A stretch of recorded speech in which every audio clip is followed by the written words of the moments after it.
Take a leisurely float on the unexpected side. C&O Canal boat tours are in Georgetown through October.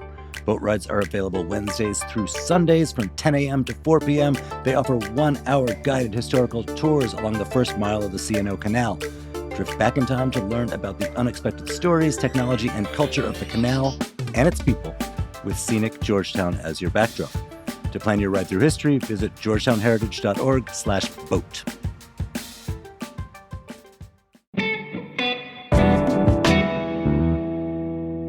Today on CityCast DC, a new poll says that most Americans think DC is a safe city to live in, but around here, it seems like all everyone is talking about is crime. So how bad is it really? Producers Priyanka Tilve and Julia Karron are here to chat with me about it. Plus, some major drama in DC's Little League, and also the best pizza in town.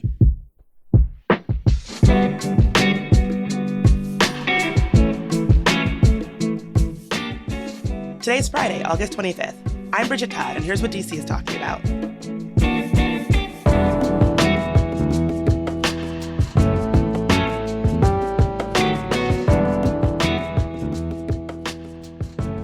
So Priyanka, if you were on Nextdoor or talking to anybody in the city, it seems like the number one topic on folks' mind is crime. But is it really that bad?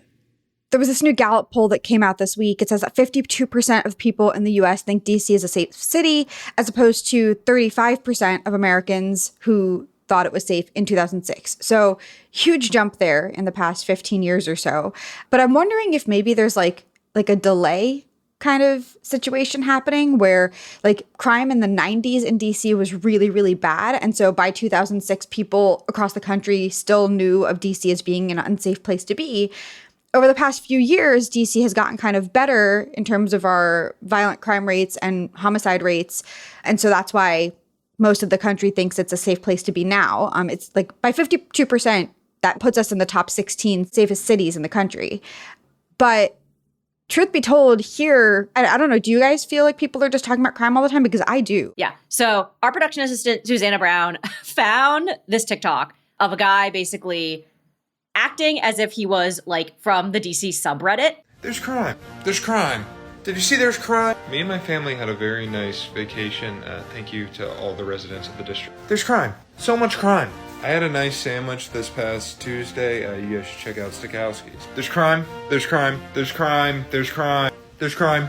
Recent graduate, is it possible to find a single bedroom apartment for $1,100 in DuPont Circle? Did you see there's crime? Maryland drivers. Did you see Obviously, it's just like key moments. Maryland drivers suck. Nailed it. People coming to DC with their family saying it's great. Also nailed it. But like the pervasive thing that this guy mentions is that like there's a lot of crime in the city. And it seems to be dominating at least like neighborhood discussions, you know? And the other thing about this too, I think, is that like we've talked about it on this show before, like youth violent crime is up. One of the stats that I saw that just like blew my mind was more juveniles have been killed so far this year in 2023. Like we're like 3/4 halfway through the year than in all of 2022, right? Like that is an astounding statistic to me. Yeah. Another stat that really freaks me out is the fact that homicides are on the rise here, and we're surging towards the highest numbers in 2 decades. But in pretty much every other major city across the country, homicide rates are falling. So like we saw that in COVID, violent crime and homicide rates across the country went up. That was true in pretty much every city, but that's starting to come back down in other places. And in DC, we're still climbing. And it's crazy because they don't really seem to know why. Like why DC is an outlier in this case. Some of the things that are suspected are one, that our downtown is still very much deserted, and an empty downtown can allow for more crime, or at least more perception of crime, because there's no one really around to stop you. Another thing that kind of came up is that DC is weird in that we don't have full control over our policing. Some policing units are controlled by the local government, some are by the federal government, and the clashes between those two sometimes complicate their ability to actually effectively police the area. And then the last thing is that there's a massive police officer shortage because people have been leaving the force and they've been having trouble recruiting, to the point where they're like offering massive bonuses to anyone who joins the police force right now, but it doesn't seem to be working super effectively. Do officials have anything in the works that's meant to curb this, spike in homicides or at least perception around crime? Yeah, so one thing that they're trying is youth curfews. This is something that's been on the books for years. It's not a new law, but they haven't really been enforcing it. So they're going to be enforcing these youth curfews in a bunch of areas around the city, including Chinatown, Navy Yard, the U Street corridor, near Howard University, some parts of Columbia Heights, and a bunch of parts of Anacostia and Southeast DC. The reasoning for this is that they say these are areas where young people are just hanging out. And I don't know, like in Howard, for example, last week, the school officials said there was like a Fight Club type group that went and attacked. What? Yeah. A throng of like 50 or so young people went swarming areas around campus, attacking people. Someone was stabbed. And so, I mean, this was in broad daylight. So I'm really skeptical about what this youth curfew thing is going to do. But that's the kind of behavior that they're hoping to curb with these youth curfews. Are there studies showing that like youth curfews like kind of work, fully work, really don't work, sort of not really work? Like what's the data say about this kind of stuff? Yeah, well, I mean, like a lot of researchers say that they actually do the opposite, that they increase tension and tense dynamics between police and communities, and so they don't actually reduce violence.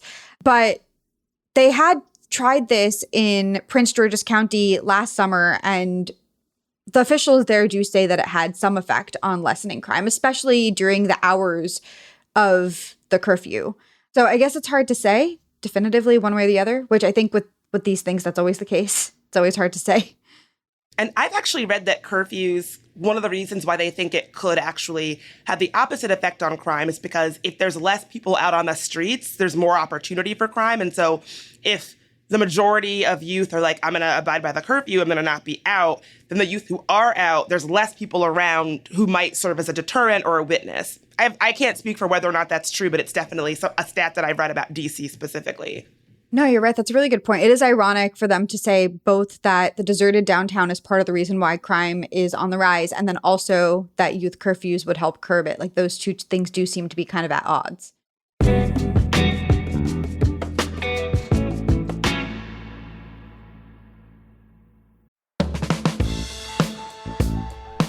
Do you like to eat? Well, listen up, because Metropolitan Washington Restaurant Week, presented by Restaurant Association Metropolitan Washington, returns to wrap up the end of summer from Monday, August 28th through Sunday, September 3rd, and leads into DC Jazz Festival. Metropolitan Washington Restaurant Week is the area's signature dining promotion, with 250 plus restaurants participating, including first-time participants at DCA and Dulles International Airport, expanding the promotion to all arriving and departing our region for summer travels.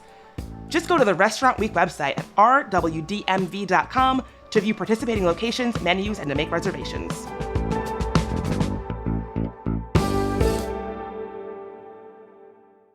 Mike, a little birdie told me that somebody recently had a birthday. It is true. Although I thought you were going to say John Riggins and Barack Obama, both of whom share my birthday. That's a good list of people to share birthdays with. So you, Barack Obama, and CityCast DC all have similar, if not the same, birthdays. Right. So, and we are celebrating the CityCast anniversary, doing something live. On August 28th, we are both going to be there for a live anniversary taping and party. I can't wait. It's all happening at Sunny's Pizza in Parkview. It's going to be an anniversary party and live taping. It starts at 5 p.m. and there's going to be a natural wine tasting by Plant Wines. Monday night, taping starts at 6:30, and it'll kind of be a nice fall foliage looking event. We're going to be talking about DC's fall fairs, so getting us ready for the cooler fall weather, which y'all know is my favorite season. And we will be joined by Chelsea Ceruzzo, formerly of Axios, now my Politico colleague. I can't wait. I'm excited to get to hang with you and celebrate both your birthday, CityCast DC's birthday, Barack Obama's birthday, all in one spot.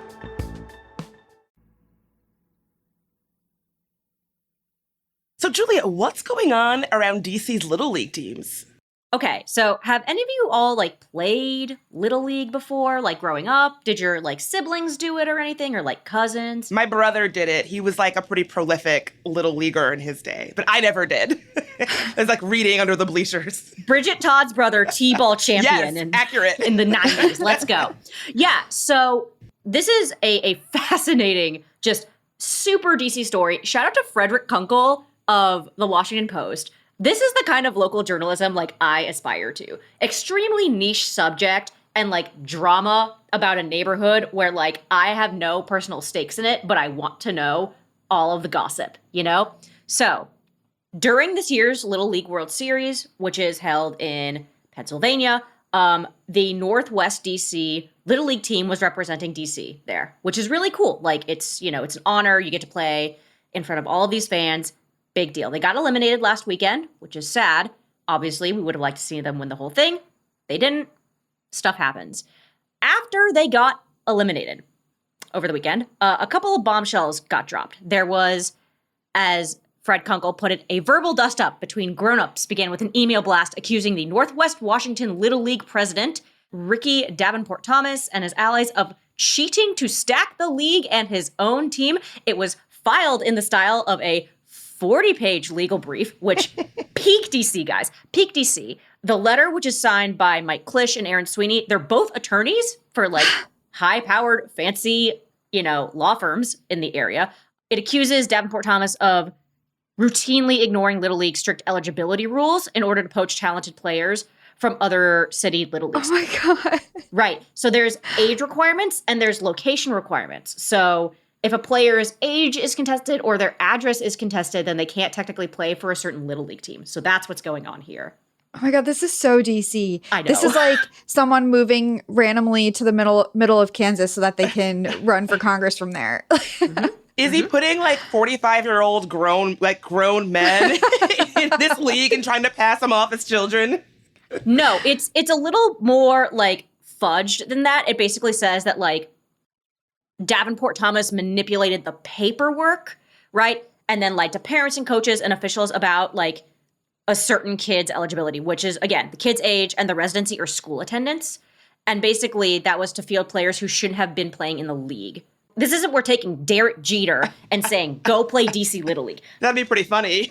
No, this is like a kid who is supposed to be 12 or 13 is actually like 14 and then like lives maybe like a street over of the place that the kid is supposed to live. Does that make sense? It does. Yeah, but I mean, let's be real. Like, there's a big difference between like a 14 or 15-year-old and like a 10-year-old. And so it can, like, I can see how that makes a difference. I don't know that it deserves hiring a high-powered lawyer to fight for, but yeah, I mean, I can see like the actual athletic difference there. So to be clear, like they haven't hired like a high-powered lawyer to do this. This is just like parents who happen to be high-powered lawyers have written this legal brief styled document, right? Like that is, I think, what this is about too. What has been the response to these allegations? Yeah. So Davenport Thomas has said, you know, no, like he rejected any of these allegations of manipulating the system or that the league had any unfair advantage. He said disputes have arisen over the years over like 3 players. And this is a guy, he works in the district's park and rec department. He became Northwest Little League's first African-American president in 2017. And he's been like coaching and umping children in baseball and t-ball for 36 years, right? Like that is a long time. So he's saying, you know what? Like, nah, guys, like it's all good. Like, I know the system. I've been playing within the rules and stuff. It's totally okay. That's his response. So take that with a grain of salt, I guess. I don't know. Hopefully we get another Frederick Kunkel report. Maybe with a 100-page style legal brief. Maybe from Parks and Rec. I am waiting to see what we get, you know? Are all of the parents behind this? Like all of the local Little League parents? So some of the parents are pro this 40-page legal brief saying like, yeah, like this is wrong. We don't like it. There are other parents who say the letter was like really over the top. Like critics have basically said that Sweeney and Klisch, again, the high-powered lawyers, that they identified Little Leaguers and their parents by name when discussing, the controversy over rules eligibility. And like, if you're a kid just trying to play Little League baseball, that's awful. Like, you just want to go get your moment in the sun, maybe take your magnifying glass and like zap some bugs in the outfield. I don't know that you're out here trying to be identified by name in a legal brief, you know? This is a lot. I really feel for the kids. I feel like the adults are putting them in situations that like they probably don't enjoy being in. Yeah. Yeah, which once again feels so DC, like the parents taking things way too seriously. We agree. Like, there are rules, obviously, that should be followed. But I imagine at the end of the day, all these kids want to really do is go play baseball with their friends, maybe have some pizza afterwards. Bridget, you have been talking to Ann Limpert about DC pizza. What are your takes on it?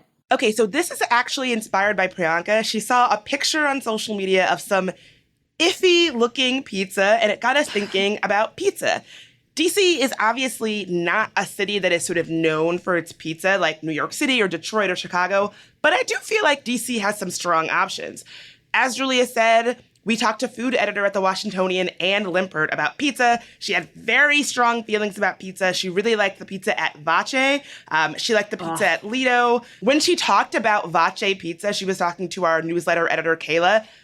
Both Anne and Kayla had this visceral, visible reaction as if they were talking about a long-lost friend. Both of them closed their eyes and like put a hand over their heart and like let out a deep sigh. And people have very strong pizza opinions in DC, despite it not being known as a pizza city. What are y'all favorite pies? All right. So in terms of bang for your buck, I feel like Vace is like the place to go. Obviously, like they've recently upped some prices, but like a slice of like plain cheese pizza at like Wise Guy, which is a place that I really like and would go to after games at Cap One Arena, like that's $4 for one slice of pizza. Like I think we think of pizza as like a cheap, greasy, fast thing, and I think Vace still fulfills that role very, very well. I honestly cannot stand when pizza gets too elevated. This might be a Fuego take. Pizza should be a reliable, economical staple. That's why people like pizza. I really don't like it when places try to get all fancy with it. Like, get fancy with it, but remember it's still pizza. Like, sometimes you go get a pizza and it's like, why is it $30? Like, what could you be doing with this pizza that makes it worth that? Yeah, that's fair. I think that there are a lot of places in DC that still do that very traditional, like cheaper. I mean, the quality also is like, you know, kind of floppy cheese all over the place, but like very classic, satisfying drunk food kind of options, like Duccini's. Like at 3 a.m., there's nothing you need more than a Duccini slice of pizza. Yeah. Although I feel like we should preface this by saying Priyanka is a pizza snob since she's from the tri-state area, right? So like, yes. as the unofficial pizza maven, what is your favorite slice and or pie? Who ranks supreme? Yeah, I'm an Andy's girl. I love Andy's. I also love that they have that partnership with Lost City Books next door where if you buy a book and you bring your receipt over, you get a free pizza. So like good pizza with a nerdy angle to it, like that is me. That was made for me. It's perfect. I'm also a really big fan of Detroit style pizza. So I love Emmy Squared. I know that there are a lot of people who are into Red Light instead, which I haven't actually had, full disclosure. But that's mostly because I love Emmy Squared so much that every time I'm craving it, I just go right back to the tried and true favorite, you know? Yeah. But they have a pizza that they call their Colony Pizza that's actually in my fridge right now, which has pepperoni, jalapenos, and hot honey on it. And it is so good and so crispy and so bready and it's so good. Yeah, I mean, I'm trying to think of other like underrated pizza joints. Like because I live near Connecticut Avenue, Comet Pizza in Ping Pong. I think people think of it as like a more of a ping pong joint and like other stuff, but like if you go there and get the pizza fresh, it's really good. They have a like taco style pizza. So if you want like, again, I don't know that it's elevated the way Bridget you are judging it to be, but it's like different takes on pizza. They have like a Greek style one, like with shawarma and like tzatziki on it, which like sounds weird, but when you eat it, you're like, wow, I wanted all of these things all at the same time. And again, fresh out of the oven, like really good. For takeout, I don't know that it's my favorite, but like fresh hot pie from Comet, pretty good, pretty satisfying. Yeah. Yeah, I love the pizza at Comet. Another underrated pizza spot is right by 930 Club. So there's also an Andy's near there. So I think a lot of people go from the 930 Club straight to the Andy's. But there's also a place called Cucina Angelina's Pizzeria. It's on Florida. So like Florida and 8th. Kind of Duccini vibes in terms of the late night drunk pizza style. But it's actually very good and very satisfying. Also, the people who work there are just the sweetest. Nice. Love that for us. Thanks, Julia and Priyanka. And speaking of pizza, if you want to see our whole team have discussions just like this one in real life and maybe grab a slice, be sure to join CityCast DC for a live taping to celebrate our 1-year anniversary at Sunny's Pizza. It's happening on Monday, August 28th. There'll be a natural wine tasting from 5 to 6, and the live taping kicks off at 6:30. We will see you there and save you a slice. We absolutely will. Yes, come eat pizza with us.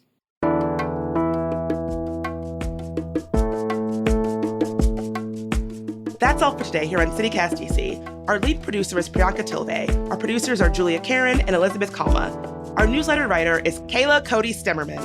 Our production assistant is Susanna Brown. Our hosts are me, Bridget Todd, and Michael Schaefer. Music is by Alex Roldan. If you enjoyed the show, why not tell a friend, rate the show, leave us a review, and subscribe to our morning newsletter. We'll be back Monday morning with even more news from around the city. Talk to you then. The Friday vibes are hitting today, guys. Woo!